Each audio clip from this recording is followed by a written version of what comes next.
नगीना से सांसद चंद्रशेखर आजाद इस वक्त बातचीत के लिए हमारे साथ मौजूद है। कल संभल के लिए चंद्रशेखर आजाद निकले थे, लेकिन पुलिस ने उन्हें संभल जाने से रोक दिया। बातचीत करते हैं। सर, संभल में जो हिंसा हुई, जिस तरह से तस्वीरें आई, जाने गई, आप खुद संभल जाने के लिए निकले थे, लेकिन पुलिस ने रोक दिया था आपको। ये गुंडागर्दी है। एक तो चोरी, ऊपर से छीना चोरी।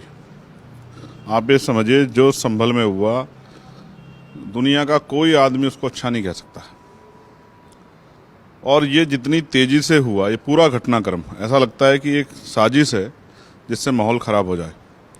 एक ही दिन में पिटीशन, उसी दिन ऑर्डर, उसी दिन जो है सर्वे कमेटी, और फिर एक बार सर्वे, फिर 2 बार सर्वे, एक पक्ष को सुन के। जबकि वर्शिप एक्ट 1991 है, उसके बावजूद, जिसमें कहा गया कि 15 अगस्त 1947 को जिस धार्मिक स्थल की जो स्थिति थी वही रहेगी, उसके बावजूद लगातार, जबकि संघ प्रमुख जो इनके सबसे बड़े नेता, वो भी ये कह चुके हैं कि भाई हर मंदिर के, हर मस्जिद के नीचे शिवलिंग ढूंढने की जरूरत नहीं है, जो आपके अपने धार्मिक स्थल है उन्हीं पर चले जाओ।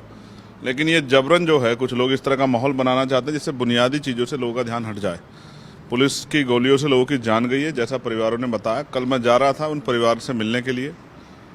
सिर्फ हम वोट की राजनीति नहीं करते, उनके दुख में खड़े होना हमारी जिम्मेदारी है। साथ साथ मैं उन परिवार पीड़ित जो चोटिल पुलिसकर्मी, उनसे भी मिलता, उनकी बात भी जानता। लेकिन कल उन्होंने मुझे रोक दिया और कहा कि वहाँ हमने जो है, मजिस्ट्रेट ने उस एरिया को प्रतिबंधित कर दिया है, कोई जनप्रतिनिधि वहाँ नहीं जा सकता, कोई संगठन वहाँ नहीं जा सकता, कोई नेता वहाँ नहीं जा सकता। तो मैंने अपने पदों का भी ध्यान रखते हुए और जिम्मेदारी को समझते हुए, कोई ऐसा ना हो कोई और घटना घट जाए, मैंने उनकी बात को सुना। लेकिन मैंने वहाँ के डीआईजी और कमिश्नर से बात की और मैंने उनसे अपील की कि किसी निर्दोष को सिर्फ इस वजह से कि वो मुस्लिम है, जेल ना भेजा जाए।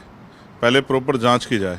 दूसरा, जिन बच की जान गई है उनकी भी एफआईआर दर्ज करके उन अधिकारी कर्मचारियों पर पुलिस के एडमिनिस्ट्रेशन में कार्रवाई की जाए जिन्होंने गोली चलाई।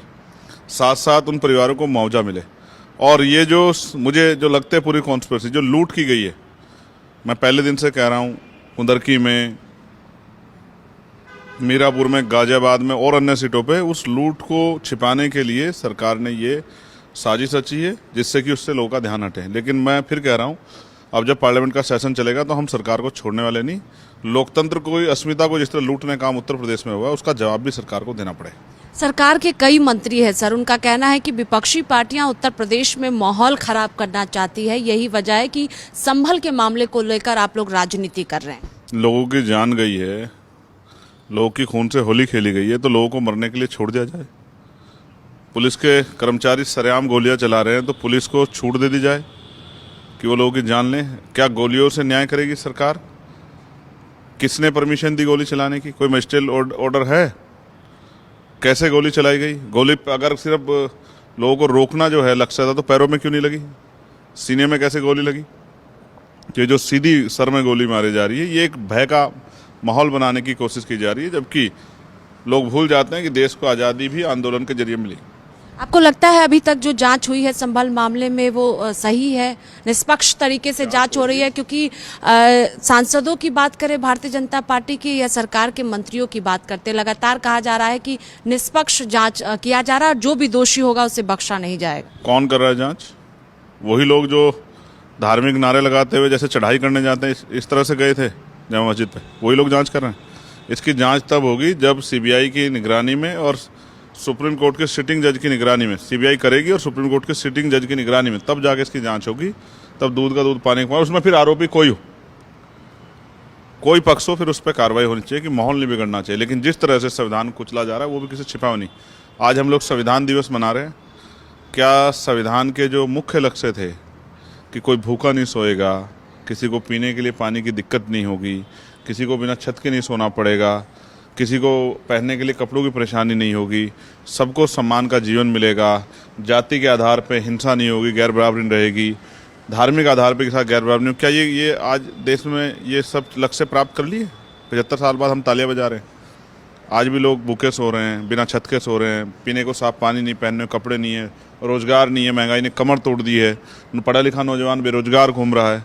कोई पूछने वाला है? किसानों को फसल के दाम नहीं मिल रहे हैं, जाति धर्म के आधार पर गैर बराबरी है, अभी वोट देने पे गोली कोई मार देता है, कोई सामूहिक रेप कर देता है, कहीं जो है वोट की लूट हो जाती है।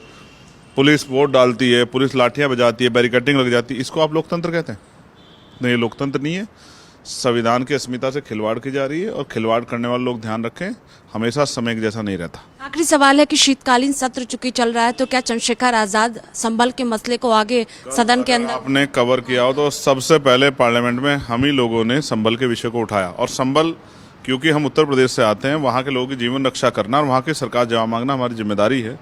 तो कल जब सेशन चलेगा सबसे पहले संभल का जवाब सरकार को देना पड़ेगा, और जो यूपी में उपचुनाव में लूट हुई है उसका जवाब भी सरकार को देना पड़ेगा। बहुत शुक्रिया बातचीत के लिए। देखिए, साफ तौर पर कहना है कि सदन में इस मसले को उठाएंगे और सरकार जब तक जवाब नहीं देगी तब तक सदन के अंदर इस संभल के मुद्दे पर जवाब मांगते रहेंगे। कैमरा पर्सन देवेंद्र के साथ स्वाति पाठक, भारत समाचार, दिल्ली।